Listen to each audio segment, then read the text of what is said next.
And good afternoon, everyone. Great to be here to join you for this forum. Firstly, can I just acknowledge the Wiradjuri people and also the elders past and present. And also Sam Harmer. Where is Sam? Where I guess he's right up the back there. To you and your team, Sam, for organising today's event. I think it's wonderful that there has been such great interest in it. That we've all been able to come together despite COVID-19, so well done. I know it's a big logistical effort to put something like this on, but it's wonderful for the whole region. Now, Sam has asked me to just say a few words about decentralisation today because one of my ministerial portfolios since February is obviously decentralisation, or regionalisation as folks like to call it now. I'll take both words, but I've got quite a lot to say about that, and I'm going to give you some direction about where I want and would like the decentralisation agenda to go.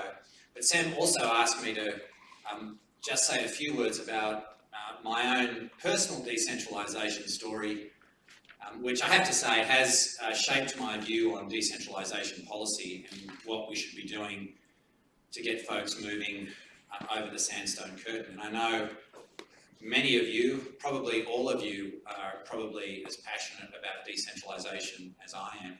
So I know that you're all fellow travellers, or you wouldn't be here, but hopefully I can give you some insights into some of the things that we're working on in decentralisation. I grew up in the town of Maitland in the Hunter Valley, so I grew up in the country. So moving to country Australia for me was never really a big mental leap. Like if you grow up in the bush, you know what the quality of life is like, what great communities we have, and it's a pretty easy move to make. And after I finished, I went to Sydney for uni, and after I finished uni, I had a couple of jobs in law, and then went and worked overseas for a while in Hong Kong, actually. A topical point of conversation in government circles at the moment in Hong Kong. But I ultimately moved back to Sydney, whereas Steve said I worked in the law and I started working as a solicitor, but then also as a barrister.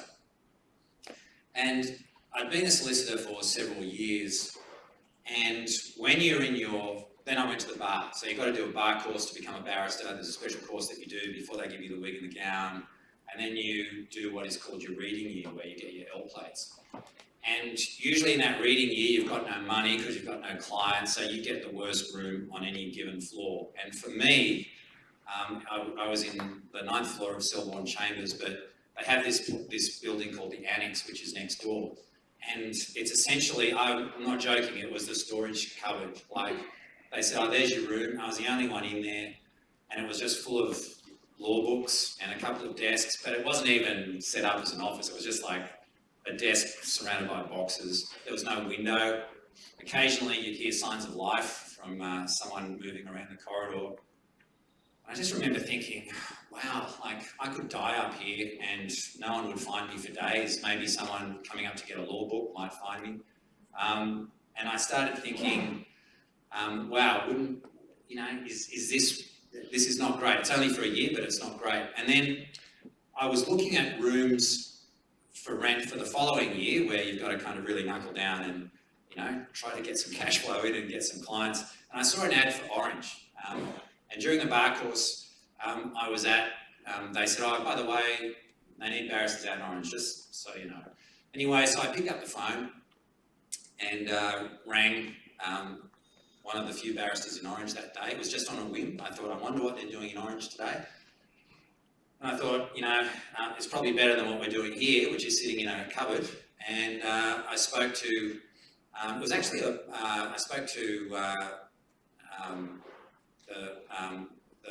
the clerk who was running the barristers' chambers here. But I ultimately got on to Bill Walsh. Many of you would know Bill. Bill was great. He got out the canvas and painted the blue sky and the big picture. And he said, no, come on out. I said, look, I'm not moving to Orange. I'm not planning to move anywhere. I'm quite happy here. He said, don't worry about it, mate. You can work part-time, you can stay there. It's no problem, but just come on out. So anyway, I did come out. I'd only been to Orange once before when I was at school. And yeah, it was obviously a beautiful place. And he said, look, just, start doing some work out here and you'll soon find that you'll build those relationships and you won't look back. And he was certainly right about that, in that I was getting more and more work out here.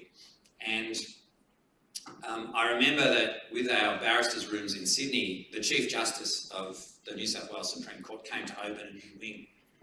And I'd already decided that I was, thinking about getting out. And I remember the Chief Justice said, I've lived my whole life, or most of my whole life, in these 2 square city blocks.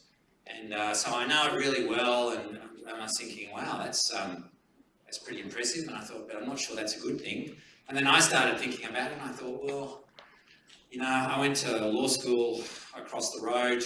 I worked in the Supreme Court for a year, worked in a solicitor's office a few doors up that way, and now I'm working in a barrister's room, right, in the same city block. And I thought, if I'm not careful, that's going to be me.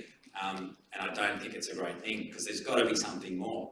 And I look at the barristers who are older than me in my rooms, and I looked at them and thought, well, that's going to be me in, a few decades' time. Nothing wrong with that, but I just thought there's got to be something more to life than just schlepping in on a train every day, doing cases and going home. So it was like my Clancy of the Overflow moment where, Banjo wrote about sitting in the dingy office with a stingy ray of sunlight coming in. That was my Clancy of the Overflow moment. I thought, right, I'm getting out. But I have to say, when I told people I was doing it, they just looked at me like I was an alien. I'm not joking. The guy who was the leader on my floor said, yeah, well, you'll be back in a year and you'll kick around some dusty courts for a year and you'll be back. I went, okay, fair enough, if that's each to their own. But yeah, it was a case of packing up the Commodore and heading out west to those wide open spaces. And so I did make that move. And I've never had any desire to come back. But I guess the point of it is that it really reinforced to me that so many people in the city had no concept about what lies over the Great Dividing Range, and that they could have lawyers there, and that they could have communities that support each other, great education, great health facilities, although back then they weren't so great. They're pretty good now. But it brought home to me how big that divide between city and country is, and how great that mental divide can be, and that so many people don't know what's over the Great Dividing Range. And I think even though COVID-19 has brought great devastation to us in so many different ways, there have been some silver linings, and one of them is the realisation about what lies over the Great Dividing Range. And Lord knows they've been coming over here in such great numbers. You've seen them, you've all seen them. I was in a local restaurant. I took some people from Canberra to lunch the other day, and I was in the restaurant. Yeah, there was actually birdies and talking at school. I said, how much of your business at the moment would be local? And they said 30%. 70% visitors coming in. Can you believe that? I can believe it. And it's the same in Mudgee, it's the same in Gulgong, it's the same in Dubbo. People are finally discovering what lies over the Great Dividing Range or in country Australia. And the other thing about COVID-19 is that I think it's opened the eyes of businesses that people can work productively from home. And so they've been working productively from home in the suburbs of the cities. And if you can do that, it's only a short hop, skip and a jump to work productively in country Australia, just over the Great Dividing Range. And so I think, as I became the Minister for Decentralisation in February, and I remember those dark days of March when there were big queues outside Centrelink, and you all saw them as well. And I was really, it was distressing to see those queues and to see our country literally on its knees. But as time has progressed and borders closed, more and more people have come out. And I think that COVID-19 places us potentially at the beginning of a golden age of decentralisation. And so what I used COVID for was working up a suite of policies for the government to try to encourage more people to come over and set up in country Australia. It's not an easy argument to make in government, I have to say. I've been surprised by the resistance. I was on the phone to a very senior government minister this morning who is not supportive of government supporting private decentralisation. But I'm looking for 5 minutes to go, okay? I can do it in 5, Steve. What I'd like to see progress is both private decentralisation and public. I think the Australian government's moved about 1,700 jobs out of the cities since 2013, but we need to be doing more. But there's more that we can be doing in terms of private decentralisation and unlocking all of the potential that private investment and all of those entrepreneurs bring. I mean, many of you are entrepreneurs yourself. You know the ideas and the energy and the vibrancy that you bring to your community. We should be doing more to foster that. We should be doing more to encourage our country firms to get into the digital economy. So I'm looking at all of these types of policies. So we saw the first prongs of the policies emerging in the last budget. We got about $41 million in the last budget, and it wasn't as much as I wanted, if I'm being honest with you, but it was a start. And one of our policies was the Securing Raw Materials program. So what we're saying to firms is if you want to move to the country and be close to your source of raw materials and commercialise it, i.e. use it in a production process, and you're going to bring jobs, like 10 or more, then we will help you do that. We'll help you move, bring those people and create those jobs. And then we've also basically launched a pilot of our Regional Cooperative Research Centre project, which is about partnerships, research partnerships led by industry that create jobs. So it could be partnerships between universities and private industry. If you're going to bring jobs and investment, then again, we will help you do that. But that's just the start. And so the other things that I've been working on in terms of the public decentralisation, i.e. government departments, is I reckon we've released the handbrake on that now. And before the policy was, if you want to move a government department out of Canberra, that government department had to fund it internally. So you've got to make budget savings. So, you know, heads of department are going to be sitting there going, well, why would I really want to do that? It means how many people do I have to sack? Or, you know, I've got to cut back on the Nescafe and the family pack biscuits. Why would I want to do that? You know, I like the Vickies. So we've basically changed that policy to say you no longer have to fund it internally. You can take it through the general budget process, and if it stacks up, then it'll be part of, you know, it'll be funded through general revenue. Is basically where that goes. I've also changed the definition of decentralisation.